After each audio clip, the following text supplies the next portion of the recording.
Hello, j'espère que vous allez bien. Nouvelle chronique de All Geek avec toujours les mêmes rubriques habituelles ou pas, parce qu'on va, on va commencer tout de suite avec la palle. J'ai fait un tour à la médiathèque ce week-end et j'ai pris plusieurs choses. Alors tout d'abord, j'ai pris, parce que j'en ai beaucoup entendu parler par l'ami Zuzman Comics, Black Monday Murders de Jonathan Hickman et de Tom Coker. Voilà, donc j'ai pris le tome 1 pour voir un petit peu de quoi il en retournait. Voilà, on va voir, c'est du Jonathan Hickman, donc j'ai feuilleté un petit peu et tout de suite je suis tombé sur une page qui m'a fait dire effectivement c'était du Jonathan Hickman. On retrouve des schémas. Bref, je caricature un petit peu. Au niveau du graphisme, ça a l'air pas mal du tout. Je connais pas du tout l'artiste. Je connais pas du tout l'histoire, donc à voir, à suivre en tout cas. Je suis assez curieux. A priori, c'est 2 tomes publiés, un 3e en cours. Voilà, donc à suivre cette histoire. Et j'ai pris également, en fait ma médiathèque est fortement fournie en DC Comics. Donc j'ai pris Arline de Stéphane Séjic. J'en ai beaucoup entendu parler, donc je me suis dit, bon, allez, je vais regarder un petit peu. Première chose, hein, c'est que déjà c'est très très beau. Il a vraiment un style graphique très très beau, voire même trop beau. Je ne sais pas si c'est possible de dire ça, mais c'est vrai que j'étais assez bluffé par les dessins et par les personnages, la façon dont sont dessinés, les couleurs numériques, le scénario. Pour le moment, j'avance. J'ai pas fini, mais ouais. Donc j'étais plutôt hypé là-dessus. Et j'ai pris également La cantine de minuit. Donc, les 2 précédents étaient bien sûr publiés par Urban Comics. Celui-ci est publié par Le Lézard Noir, donc j'ai pris le tome 6, le tome 7 et le tome 8. Donc, la cantine de minuit, c'est un seinen tranche de vie sur un restaurant qui sert à partir de minuit jusqu'à 6h du matin, il me semble. Donc, c'est de Yaro Abe. J'en avais déjà parlé via le podcast des podcasters. Je vous mettrai le lien pour que vous puissiez checker si ça vous intéresse. J'en avais fait une review. Moi, c'est vraiment un seinen qui me plaît beaucoup, que je trouve très sympathique. Et donc là, je complète un petit peu l'ensemble. Voilà, c'est la fin de la page. Maintenant, on passe à la première review. Pour la première review, j'ai pris les 2 tomes de Trace, le tome 7 et le tome 8 de Keikoga chez Kobiku. Alors, Trace, quelle est l'histoire? Pour ceux qui le savent, j'ai fait plusieurs vidéos sur ce manga que je trouve plutôt pas mal. Donc, expert en sciences médico-légales. Donc, effectivement, on suit l'histoire de Reiji Mano qui est ici au premier plan, qui est donc un expert en sciences médico-légales et qui a subi enfant un drame familial. Toute sa famille a été tuée.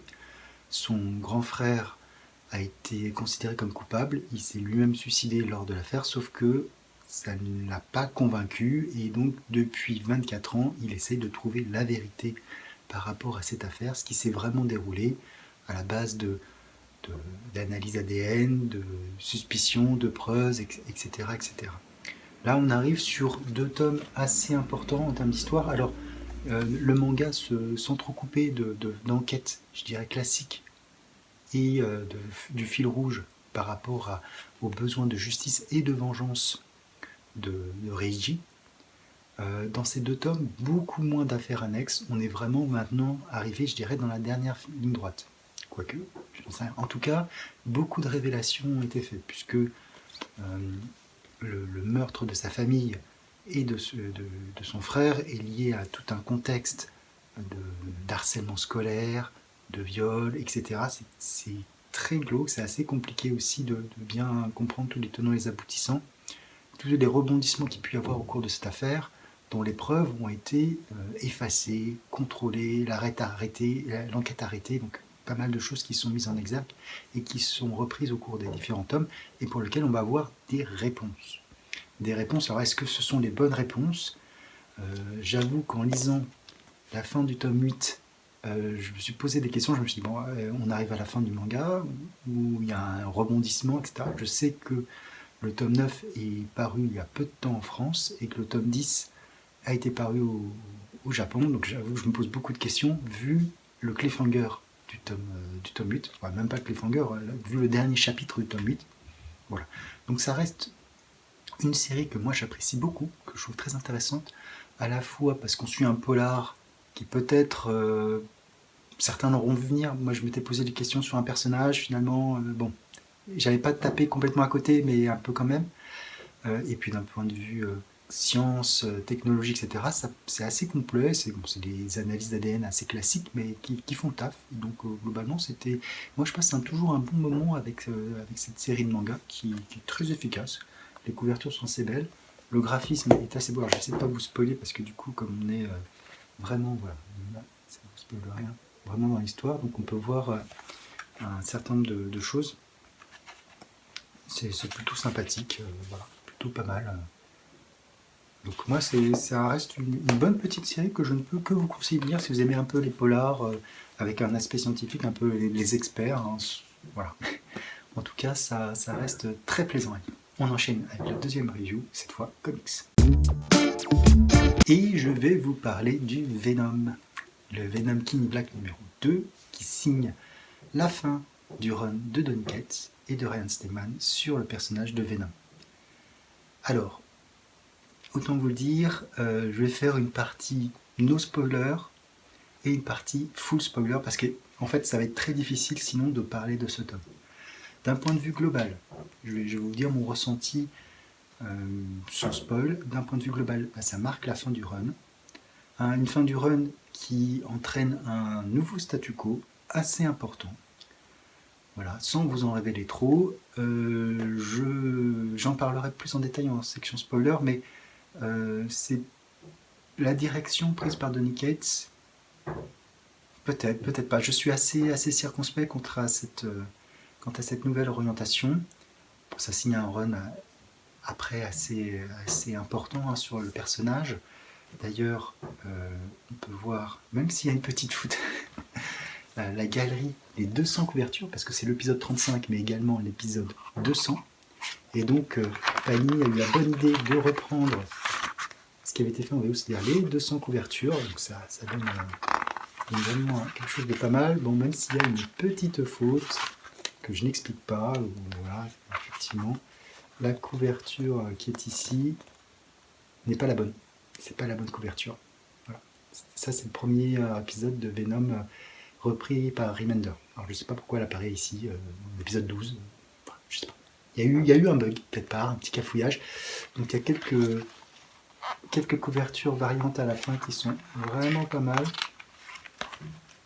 Voilà. Celle de Monsieur Garcin, Ryan Stegman, voilà. Comme c'est l'épisode 200, c'est un épisode effectivement assez important. D'ailleurs, tout le contenu de l'épisode est dans ce fascicule. Voilà. Donc j'en garde un bon souvenir, mais c'est vrai que maintenant il faut regarder la totalité du run pour bien juger. En tout cas, le run est effectivement peut-être le meilleur sur Venom. D'ailleurs, il n'y a pas eu beaucoup de runs sur Venom au final. Pas eu tant de runs que ça, puisque ça a été au début, Venom, ce n'était que des suites de mini-séries, pas des runs appropriés, on dit. Après, on est passé vraiment sur des runs, mais voilà. Donc, a priori, un peu plutôt positif sur ce dernier numéro, quoique, maintenant on passe en mode spoiler. Alors, là, je vais me lâcher. Ceux qui n'ont pas lu ce numéro, je vous conseille de zapper. Vous avez le time code pour passer à la prochaine review. Et voilà, là, on va y aller franco. Parce que à la fin de l'épisode 5 de King in Black, Knull est vaincu et Eddie récupère son pouvoir, en quelque sorte, il devient le nouveau King in Black. Et pour cela, on peut voir donc un petit récapitulatif assez intéressant. On peut voir surtout que ça n'est pas neutre en fait d'avoir les symbiotes. On peut le voir. Donc on a un Eddie qui contrôle l'ensemble des symbiotes sur toute la galaxie. Et c'est pas un être immortel, Eddie, c'est un humain, et donc il prend un sérieux coup de vieux. Sérieux coup de vieux. Voilà, vraiment, là, il a pris 20 ans dans la vue, le fait de contrôler tout. Il y a toujours cette relation avec Dylan qui est un peu conflictuelle, parce que du coup, à la fin de King Black, il retirait cette partie de symbiote qui existait au sein de Dylan. Donc Dylan ressent un manque, forcément il a toujours eu une espèce de pouvoir, là il n'y a plus vraiment, c'est pas très clair, et puis Eddie doit gérer maintenant, il se sent la responsabilité de gérer, comme le montre au cours de quelques plages, toute la galaxie en contrôlant les symbiotes pour réparer les dommages qui ont pu être faits par Knull au cours de son avancée, et faire régner la justice. Donc quelqu'un d'assez occupé, c'était dit. On retrouve tous les différents trucs, hein. Donc le Venom originel qui lui se transforme en chien, comme on a pu le voir dans le Web of Venom, scénarisé et dessiné par Ryan Stegman. On retrouve Sleepers, donc tous les différents symbiotes qui ont fait l'histoire. Et voilà. On a un petit interlude avec Spider-Man, où Spider-Man joue la culpabilité et Eddie lui dit que non. On voit aussi qu'Eddie est complètement différent, il a vraiment beaucoup évolué entre ses débuts, son première apparition et maintenant. C'est vraiment très très flippant. D'ailleurs, on découvre qu'Eddie en fait contrôle tous les symbiotes, donc ils prennent son apparence, et puis qu'il est à la fois avec les Gardiens de la Galaxie, les Vengeurs, au conseil des X-Men, etc. Et il reste un point qui pour moi est vraiment sans doute le point noir du run de Donny Cates, c'est le Maker. Le Maker, alors Eddie va interroger tout le monde. Il va interroger le Surfeur d'Argent, il va interroger les Avengers, il va interroger tout le monde, sauf que il n'interroge pas les 4 Fantastiques. Il dit oui, il y a un raid maléfique avec un conseil des raids, mais il n'interroge pas les 4 Fantastiques. Faut m'expliquer un petit peu. Pourquoi tu n'interroges pas l'équivalent dans ton univers de ce Reed, qui lui-même a fait partie du conseil des Reed, qui est peut-être c'est le deuxième humain le plus intelligent, mais non, toi tu l'interroges pas. J'ai pas compris. Là il y a un truc que je n'ai pas compris. Et d'ailleurs, c'est toute cette histoire au cours du Maker, je vois pas l'intérêt au final dans le run de Cates. Je pense qu'on aurait pu le retirer, ça n'aurait rien changé. On aurait pu mettre quelqu'un d'autre à la place, ça n'aurait rien changé. Pour moi, c'est vraiment un point noir dans son run, c'est que au final, il est anecdotique ce personnage. On aurait pu créer un nouveau personnage,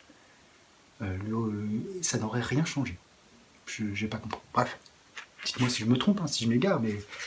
Et du coup, avec ce changement physique d'Eddie qui vieillit, ce changement aussi d'attitude, puisque maintenant il est la bonté incarnée, etc., je me demande, et puis surtout la fin, hein, puisque globalement, donc, Dylan, lui, se bat en classe, c'est un peu compliqué, il est pas... Et donc, qu'est-ce qui se passe? Forcément, qui va récupérer le seul symbiote qui ne peut pas contrôler? Je vous le donne dans le mille. Hein. C'est Dylan qui va former un nouveau Venom avec le symbiote. Et donc, je me suis dit, c'est bizarre. En fait, là, Donny Cates fait ce que Marvel a essayé de faire longtemps, avec toute la vague des jeunes héros qui sont arrivés, avec Amadeus Cho, avec Spider-Man, avec Kamala Khan, avec Nova. En fait, toute cette génération de nouveaux héros pour accrocher les nouveaux lecteurs, et donc en remplaçant l'ancienne génération, ce qui avait créé déjà un peu des problèmes, parce que c'était arrivé un peu comme un cheveu sur la soupe, ou pas, ça dépend. Et mais surtout, pourquoi remplacer quelqu'un qui existait déjà, etc. Là, en fait, Donny Cates, il nous dit, en fait, j'ai l'impression, c'est son ressenti, qui nous dit, Eddie, on est vraiment sur la touche, et on fait un nouveau Venom, voilà, comme ça, un jeune, qui parlera plus à certaines... Je dis, est-ce que c'était vraiment ça le message? En fait, j'ai l'impression qu'au cours de ce run, Donny Cates a à la fois élevé Eddie, mais l'a surtout tué. Voilà, parce que finalement, ça ne ressemble plus du tout à l'Eddie Brock qu'on pouvait avoir avant ce run, et après ce run, c'est complètement différent. Le Venom mangeur de cerveau, etc., n'existe plus. La personne qui voulait se venger de Spider-Man n'existe plus. L'homme qui a conduit sa femme à se suicider n'existe plus. Ce lâche qu'on a pu voir dans Venom l'origine du mal n'existe plus. Finalement, c'est un édit différent, complètement différent qui existe dans ces pages. Un édit view. Voilà. Donc je me suis vraiment demandé si Donny Cates ne voulait pas tuer Venom et mettre quelqu'un d'autre à sa place. Ce qui d'ailleurs, ce qui fait, hein, du coup. Parce que Eddie contrôle tous les symbiotes, mais finalement, le Venom, c'est son fils. Je ne sais pas, je trouve ça assez étrange. Alors, on a un chapitre aussi sur le retour de Flash Thompson, voilà, qui va être en lien avec l'event Extreme Carnage. Extreme Carnage, voilà. Extreme Carnage, voilà. Je sais pas comment Panini va le sortir. Est-ce qu'ils vont faire un soft dédié? 2 softs dédiés en librairie directement? Je ne sais pas. En tout cas, il y a ça qui arrive dans les tuyaux, qui a priori n'est pas top, mais je ne l'ai pas lu, donc je ne peux pas trop m'en avancer. Voilà, donc bon, ça reste un numéro important, mais au final, je me pose beaucoup de questions sur ce run de Donny Cates. C'est très bon, mais au final, destruction complète du personnage, on remet quelqu'un d'autre à la place. Un statu quo qui est finalement assez troublant et assez dérangeant, parce que tout est effacé finalement. Voilà, tout le monde lui serre la main et dit c'est le sauveur du monde, alors que bon, il y a quelques années, c'était juste un psychopathe absolument infréquentable. À voir, à voir, à voir. Et puis tout, bien bon, bref. Il y a pas mal de choses qui ont été zappées finalement sur l'idée, bon, pourquoi pas. En tout cas, voilà, si vous voulez commenter avec le moins de spoilers possible pour les autres, évidemment. Mais bon, je suis assez surpris pour... voilà, bon, la collecte est complète. Voilà, j'aurai peut-être une review complète du run pour partager avec d'autres personnes sur cette point de vue. On enchaîne avec la review manga du mois. Et la review manga du mois, c'est celui qu'on attend tous, hein, celui dont le numéro 1 a été publié, édité à plus de 250 000 exemplaires. Je crois que le numéro 2 c'est pareil. Et donc bien sûr Kaiju 8 numéro 2, donc toujours de Naoya Matsumoto. Alors toujours le petit détail couverture que j'apprécie beaucoup. C'est effectivement la couverture en dessous est différente, avec toujours une petite blague. Donc là on voit Kafka et Reno, c'est assez marrant, et puis derrière on a une petite blague aussi. C'était la même chose sur le premier, je trouve ça assez sympathique finalement d'avoir des couvertures différentes. Ça rend la chose assez marrante finalement. Voilà. Alors de quoi ça parle Kaiju 8 numéro 2? Alors à la fin du premier, on avait effectivement ce gros cliffhanger où lors de l'examen pour entrer dans ces forces d'intervention anti-kaiju, comment dire, cette petite prodige qui s'appelle Kikoru était vraiment mal en point en face à un kaiju qui avait été ressuscité et qui lui mettait besoin de mal, et Kafka s'était transformé en kaiju devant elle, et voilà. Donc ça se terminait là-dessus. Donc on voit cette fin d'examen, alors un mélange entre dramatique et petite comédie. Voilà, on voit effectivement des planches où Kafka passe du très sérieux ou l'ultra burlesque. Ça fait un peu bizarre. Bon, voilà, donc forcément l'examen se termine correctement, puisque bon, avec son intervention, Ojo qui est détruit, hein, forcément ça va bien. Donc le kaiju de l'examen qui s'était ressuscité est détruit, voilà, tout le monde est reçu, il y a une petite cérémonie. Kafka réussit grâce à une recommandation d'Oshina, le lieutenant de la commandante, à intégrer cette équipe. Voilà, et donc on suit cette équipe avec un petit entraînement vraiment minimaliste, mais on voit juste que les stats augmentent, les personnages. Voilà, sauf même Kafka qui passe de 0 à 1%, et puis après on a cette première mission qui arrive et pour lequel on découvre qu'il y a quelque chose d'autre derrière ces kaiju qui pointe le bout de son nez. Alors, c'est à la fois vraiment dans la lignée du premier, hein, même si moi je trouve qu'il manque quelque chose. J'ai envie d'en savoir plus parce qu'en fait on ne sait rien. Les kaiju, depuis quand ils sont apparus, on sait qu'il y a des armes qui datent des années 70, qui ont été récupérées à partir d'organes de kaiju, mais pourquoi, comment? Est-ce que les kaiju apparaissent ailleurs? C'est vraiment bizarre en fait. J'ai l'impression que il y a tout le contexte est très très peu utilisé, très très peu montré. On reste vraiment dans l'expectative. Voilà, on ne sait rien de rien. Voilà. Les personnages ont une combinaison, on ne sait pas trop comment elle a été faite. Ils augmentent, on ne sait pas trop comment elle a été faite. Le passé des personnages, pareil, pas très très développé. Alors ça reste très plaisant à lire, vraiment une lecture popcorn, mais je reste un peu sur ma faim parce qu'il n'y a pas assez de choses encore, pas assez de matière, j'ai l'impression, pour vraiment faire quelque chose. Voilà, il y a un mystère, alors là c'est plutôt pas mal qu'il y ait ce mystère, voilà, d'ailleurs je trouve que le cliff du 1 et du 2 se ressemblent étrangement, ce qui m'a un peu gêné aussi. Voilà, donc bon, j'attends de voir, ça reste très plaisant, ça se lit très très vite, ça se lit très très bien, mais voilà. Et forcément, on est obligé de faire des comparaisons. Voilà. Obligé de faire des comparaisons parce que je vais faire une comparaison qui a peut-être pas lieu d'être, hein, mais voilà, forcément, un aspect très militaire, se battre contre des monstres, des personnages un petit peu hors normes et taiseux, voilà, bah, on peut faire le parallèle. Plus ce héros qui lui aussi découvre cette possibilité d'être un kaiju, on trouve vraiment beaucoup de similitudes avec l'attaque des Titans. En tout cas, de mon point de vue. Après, dans l'attaque des Titans, il y avait une notion de danger qu'on ne ressent absolument pas dans ce manga. Voilà. On dit, ouais, attention, les amins, ça va être dur, il va y avoir des morts, t'attaches pas, etc. Il n'y a... Spoiler. Il n'y a pas de... J'ai pas ressenti, à un moment donné, vraiment une mise en danger des personnages. Contrairement à un attaque des Titans où vraiment, ben, en 2 coups de cuillère à peau ou 2 coups de dent, l'ex-squad pouvait être réduite à néant, on ne ressent pas du tout cette même pression dans Keiju et 8. Vraiment, c'est... Non. On se doute même de ce qui va se passer. C'est un peu décevant parce qu'on ne sent pas les personnages vraiment en danger. À aucun moment on se dit, ouais, il va y avoir un problème, il va y avoir quelque chose qui va faire que... On dirait c'est que le tome 2, peut-être que ça va évoluer par la suite et que ça va être vraiment beaucoup plus impactant. A priori, je ne sais pas combien il y a de tomes qui sont sortis au Japon, mais en tout cas là, je suis un petit peu perplexe parce que bon, ça tend plus du côté du shonen que du côté du seinen. Au final, si on devait faire un curseur, voilà.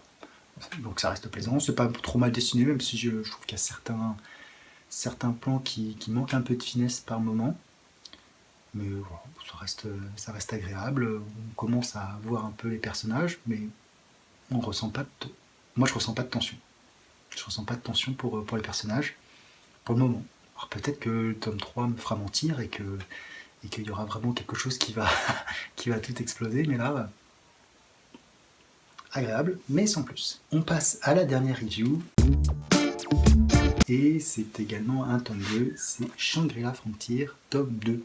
Alors, comme précédemment, hein, là aussi, c'est assez plaisant de voir que derrière la couverture, il y a autre chose, il y a un petit dessin et une fiche signalétique. Moi, je trouve ça plutôt plaisant. Je trouve ça vraiment pas mal. Moi, ça m'amuse. Du coup, l'histoire, eh ben, en fait, Sunraku avait intégré le pays des lapins vorpalins. Il avait eu, suite à la déblocage d'un scénario unique, des épreuves qui lui avaient été faites. Voilà, il entre dans le royaume, on lui dit qu'il va faire des épreuves. Et donc là, avant de commencer ces épreuves, il décide d'aller quand même en ville pour récupérer un peu de matériel, voir un peu comment ça se passe, etc. Et forcément, ça ne se passe pas comme prévu, dans le sens où, et c'est là que je trouve très intéressant, c'est qu'il rencontre des personnes qui le prennent en photo et qui vont balancer sur les réseaux sociaux, sur les forums, en disant voilà, est-ce qu'on peut, voilà, il y a un lapin, il a eu un lapin, comment c'est possible, est-ce qu'on peut l'apprivoiser, et puis du coup tout retombe, qui c'est ce gars, pourquoi il a des marques, est-ce qu'il a une malédiction, et du coup ça tourne, ça crée vraiment un engouement assez fort au cours de ce personnage, qui vont attirer sur Sunraku, finalement, des chasseurs de primes, des player killers, des personnes qui voudraient en savoir plus. Donc vraiment, il est mis au centre de l'attention à fond. Et puis aussi, autre point que j'ai trouvé assez intéressant, c'est le fait de dire, bah voilà, mais t'as balancé son blaze comme ça, tu lui avais demandé la permission, il faut respecter la nette étiquette. J'ai trouvé ça assez marrant dans le sens où voilà, une personne prend une photo d'un personnage avec son nom, etc. et il balance sur internet et on dit bah attends, mais il faut pas faire ça. Et c'est vrai qu'en fait, il ne faut pas faire ça. On ne peut pas prendre une photo de quelqu'un dans la rue et la mettre sur Internet, droit à l'image, etc. Blablabla. Donc non, c'était assez intéressant de voir que par ce biais d'une photo postée, finalement, il y a tout un truc qui s'engrange. Et ce personnage de Sunraku va être finalement attrapé par les autres joueurs pour lui dire voilà, comment t'as fait pour apprivoiser ce lapin et il va rencontrer le personnage qu'on voit aux couvertures et que je vais essayer de remettre. Voilà.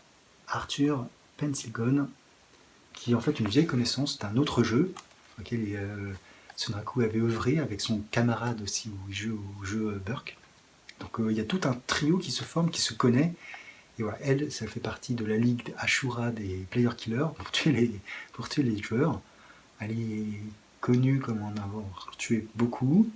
Et donc il y a une lutte pour savoir ce qui va se passer, etc. Donc et avec tout ça, il y a bien sûr son scénario unique, qui lui ne veut absolument pas communiquer. D'ailleurs, il ne sait pas exactement comment il s'est débloqué. Et voilà, donc comment garder ce scénario uniquement chez lui, comment l'avancer et comment lutter contre toutes ces aléas qui lui arrivent. Donc c'était plutôt un tome assez rythmé, il faut dire ce qui est, vraiment dans l'action. Je suis toujours un petit peu gêné par le niveau de langage que je trouve un petit peu trop familier. Bon, c'est peut-être comme ça au Japon, mais moi je trouve que il y a des trucs où on n'est pas obligé de dire ça, trop abusé. Je préférais qu'on soit un tout petit peu plus soutenu. Voilà. J'ai pas forcément envie de lire un manga où on parle comme dans le métro. Voilà. Ça reste mon point de vue, de vue. Mais voilà, mais ça reste un tome très très dynamique, assez instructif, où on peut voir aussi les mécaniques, les choses, même si là, alors je vous avoue, hein, les Deus Ex Machina, ils arrivent à foison, voilà. Faut pas chercher vraiment de trucs, le personnage forcément se découvre des capacités au fur et à mesure. On est dans un jeu vidéo, mais un jeu vidéo qui n'est pas tout à fait comme on peut l'entendre. Voilà. Bon. Donc c'est très plaisant. En tout cas, ça reste très plaisant. Je vous montre quelques pages pour que vous puissiez voir, mais bon, ça reste très joli. Voilà. Plutôt une bonne surprise ce tome. J'avais lu le premier chapitre, le premier tome avait séduit. Là, je trouve que ça fait taf. Voilà. Et bien sur ce, c'est la fin de cette chronique. J'espère que ça vous a plu. Si c'est le cas, n'hésitez pas à commenter, à liker et à vous abonner sur ma chaîne. Sur ce, je vous dis ciao.